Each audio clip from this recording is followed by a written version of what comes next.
Hi everyone, welcome back to the channel. This video today is for anyone who has knee tendonitis, tendinopathy, any issues with their patellar tendon. The reason why this video will hopefully be useful to you is we're going to go through probably the most missed part of almost all knee tendonitis, so much so that it's probably not covered at all. And if you have this issue, if you have some pain at the front of your knee, just below the kneecap through that tendon, please watch this video to the end, because you might find that you're missing something crucial that will help you unlock your rehab, that will help prevent it from coming back again in the future. So before we get into it, please consider subscribing to the channel. It really helps support us, and it also helps you sort of keep up to date with these videos as they come out, hopefully almost daily. And if you appreciate the video, please leave a like down below. So getting into it, one of the things that I think is really important with knee tendonitis or knee tendinopathy, whatever you want to call it, is that we think of it as a knee specific issue. So when we look at the patellar tendon, we've got the kneecap, which we all know. The tendon runs to the bump at the front of your shin, the top of your shin. That tendon becomes sore and dysfunctional and painful, traditionally in people and athletes who run and jump and sort of bound and sort of run on heavy surfaces. And the way we look at this traditionally is we look at the tendon becoming overloaded, and then the makeup of that tendon morphing into something dysfunctional, which becomes a tendinopathy. So as I said before, tendonitis, tendinopathy are sort of interchangeable, at least in the general public. But for the purposes of this video, we'll call it a tendinopathy because it's probably more accurate in terms of what's going on with the tendon. Now, traditionally what we do is we spend so much time trying to sort of free up the quads, strengthen all the muscles around the knee. We do what's called eccentric strength work, where instead of just lifting yourself up and down, we focus more on the down, or that's sort of slowing down the lengthening phase of an exercise. There's a lot of research that suggests that doing that to a tendon can really help remodel it, re-strengthen it, and settle down a lot of the symptoms. But clinically, at least what we find a lot, is that the issues that come from having a dysfunctional tendon potentially start from the lower back.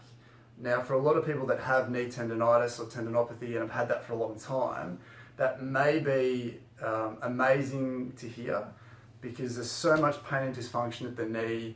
It persists for a while, so sometimes it can be hard to reconcile the idea that there's potentially sort of the start of that, or the issue, the root cause of it, if you will, comes from your back. Now, we did a video a couple of days ago that sort of spoke about the relationship of the back to the hip and how that can sort of flow down through the leg. It's the same sort of idea here, and what we find clinically is that the base of your thoracic spine, where your rib cage ends, and when that meets, or where that meets your lower back or your lumbar spine, in that area there are a lot of nerves that sort of form and run down the front of your thigh down towards your knee. The main one is your femoral nerve, and that comes from the levels that sort of come from the top of your lower back, and there's some branches from the base of your rib cage. There's these neural connections that start from your back that run down through the front of your leg and supply your quads. And what we find clinically is that if you stiffen up and tighten up that section of your spine where the nerve comes from, it can essentially pull a whole bunch of neural slack or neural tension from the nerve and create an increase in sort of the resting load that goes through that tendon. And then what we find is that sets the tendon up for dysfunction over time. So it's really important to be aware of this, because a lot of the traditional explanations for a tendonitis or a tendinopathy of the knee come from doing things that are normal. So running, jumping, increasing your training load, running on different surfaces. And while these issues can certainly contribute to the onset of your dysfunction, we find that it rarely defines it, because most of the things that we attribute to the onset of these issues are sort of overall global issues that would affect you on both legs. And as I'm sure you know, if you have this, you may have it on both legs, you may not, but most people will have it more so on one side than the other. Some people will just have it on one side. So it doesn't necessarily explain why you have your single-sided symptoms or your symptoms are worse on one side when you should generally be using your legs the same if you're running, you're jumping, you're twisting. Even if you are more of an athlete who jumps off one leg, we know the body adapts to what you do with it. So using your legs should never be an excuse for dysfunction, because your body's designed to adapt. We go to the gym, we lift weights, we push ourselves on the running track. We challenge our body so that it sort of adapts to meet those sort of challenges in the long term. So it's counterintuitive and counterproductive if those same things also break the body down. So what we find, and what I find clinically, is that those sort of broader issues can definitely be important, but we should think of them as sort of the light that's shined on an issue, not something that creates that issue on its own.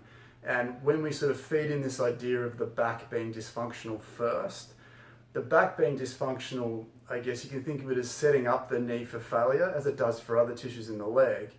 And a change in those things, whether it be your training or your footwear or the surfaces or whatever it may be, those things can basically pick on something that's already vulnerable and expose that. So if we just address these issues here, if you have some muscular imbalances through your glutes, or you've got some issues with your quad tightness or your hamstring, whatever it might be, if we just focus on those specific issues, we can certainly buffer the tendon dysfunction better, and you may conquer those symptoms, but we haven't necessarily cured the entire system that was a problem in the first place. Because if you haven't fixed your spinal issues, then there's a fair chance that either it may not necessarily guarantee that your issues will come back, it might lengthen your rehab, but it'll definitely affect your function and your performance long term. So if you think of that spinal stiffness or tightness as a handbrake, that handbrake consistently being on there, you can push through that handbrake as much as you can with all the symptomatic issues. But until you take that handbrake off, it's very hard to feel like you're going to conquer this issue long term. So how does that look? So basically, what we find clinically is that section of your back that we mentioned, sort of the base of your rib cage, mixing with the top of your back. When you feel through those joints, when you palpate those joints, there's often one side that feels stiffer and tighter than the other. It may not be painful. I know a lot of patients who have knee tendonitis, tendinopathy, that just don't have any back pain. There's plenty that do, but they're not necessarily connecting those dots to see that it's potentially sort of one and the same thing. So what we want to look for is if you can grab a tennis ball or lacrosse ball, a ball of some sort, foam roller, and just go hunting either side of your spine at the base of your rib cage to the top of your lower back. You should feel like one side or one area in there feels more restricted, feels stiffer and tighter. Again, it may or may not be tender. If it is, then that's obviously a sign that those symptoms are a little bit more advanced than someone who isn't tender. But the point is that we're looking for stiffness. And it's that stiffness and that restriction that basically puts a kink in the hose and bounds up that tissue, pulls the slack out of the nerve, and ultimately consistently creates this overload through the tendon at the front of the knee. So what I always recommend for this is a foam roller or a lacrosse ball through the back, and we've covered those in some previous videos. We'll leave a link below if you need to. Once we're doing that, we also want to work through some other stretches to free up the quad, because obviously that tension can affect your quads as well. But ultimately, with these ideas, so the general exercises that you'll be doing in terms of your core strength, your glute strength, your quad strength, potentially calf and hamstring strength. The strength aspect is obviously still really important. Now these ideas that we're talking don't replace the standard things that you've been doing. It's more of a complement. But what I always tell my patients is that you can't out-strengthen stiffness. So if you have some subtle hidden stiffness, some asymptomatic stiffness in your spine that's potentially mechanically compromising the function of your knee and that tendon, you can keep getting stronger and stronger, and you can definitely improve the system, but you can't bring it back to normal until you take that stiffness off. Your body's not going to magically de-stiffen those areas until either you go after it and de-stiffen it yourself, or you stumble on the reason why it's become stiff in the first place. So with any rehab that involves the patellar tendon, I'd highly recommend you have a look at your lower back, your mid to low back, get a professional to look for it, If not, grab a tennis ball, grab a lacrosse ball, foam roller, and just systematically work up and down your spine from the base of that rib cage and a little bit higher to lower. Go right to left, just keep working across and down until you feel like you've hit some spots that are stiff. Free those spots up to the point where you feel like your spine is moving better. Then reassess your knee symptoms.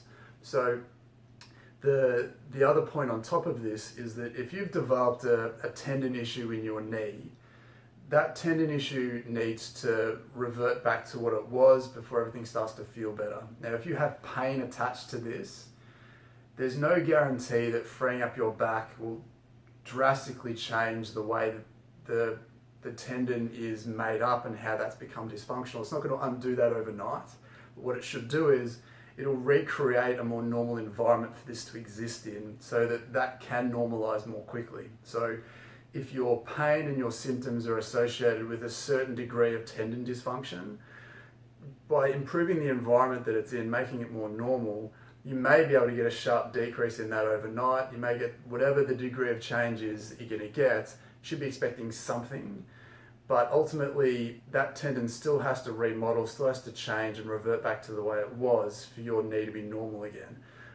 But it's important to remember that if you're not improving the state of your lower back, then you may not necessarily be getting to the root cause of why this happens. So we need to pair the root cause, treating the root cause up with all the symptomatic treatment, put those together so that you can get through this as quickly as possible. Now, I know for a lot of people, knee tendonitis, knee tendinopathy can be quite frustrating, it can be quite arduous, it can take a long time to get better. Make sure that you're working hard on this lower back area, making it more mobile, de-stiffening it, so you can give that tendon a chance to get better as quickly as it's going to. Because if you're missing it, you're missing a crucial piece of that puzzle from what we see day to day.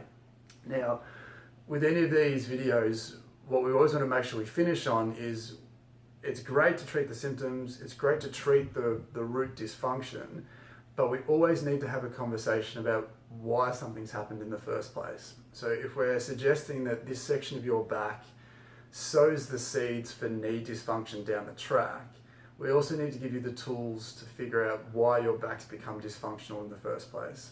And again, if you follow along with these videos, you'll know that one of the single biggest reasons why someone's back becomes dysfunctional is purely just the positions that you'll put it in day to day. So it's not necessarily a sexy topic of conversation, but what we find is that if you spend any time in a stationary shape throughout the day, for most people that looks like sitting. For some people like myself, when we're working, you might find it's leaning over. For other people, it could just be standing around. But there has to be some shapes that your back is put into day to day that creates a hinge or a bend in your spine in the area that's become stiff. Otherwise, it wouldn't be becoming stiff. So for most people, for me, for example, I tend to get a little bit stiff through sort of this area through here.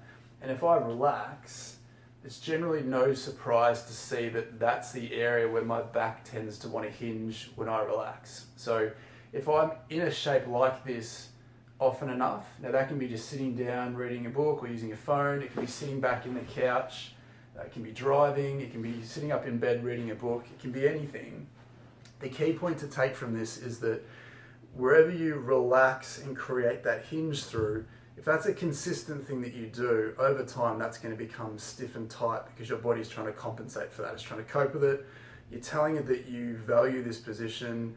You're telling it that you're going to keep loading it up. So it starts to toughen up the tissues, restrict the area to handle that extra load compared to what it would otherwise. So if we're not taking the time to then address that shape, become aware of when and how you're positioning your back, then that stiffness may continue to be there. So if you notice on a lot of elite athletes who have that knee tendonitis, particularly those that have a tendon rupture, they often have a really pronounced hinge in their back when they're leaning over or sitting down. That's no coincidence based on what we see day to day. So to cut a long story short, if you're not looking at your back, then potentially that knee tendonitis has a free rein to develop and to persist. And to make sure that you conquer your symptoms and fix the underlying problem, we want to make sure that you're looking at that back and improving the way that functions as well. So So hopefully that's a really insightful piece of information for anyone dealing with those sort of knee tendon issues. If you are, please let us know in the comments below. Reach out to us on social media. We want to make sure that you feel like you're getting some direction with your issues, and hopefully providing some insights that you just haven't been given before or haven't come across. And ultimately, hopefully it's helping you feel better. So again, please consider subscribing. Let us know how you feel, and we'll see you next time. Bye.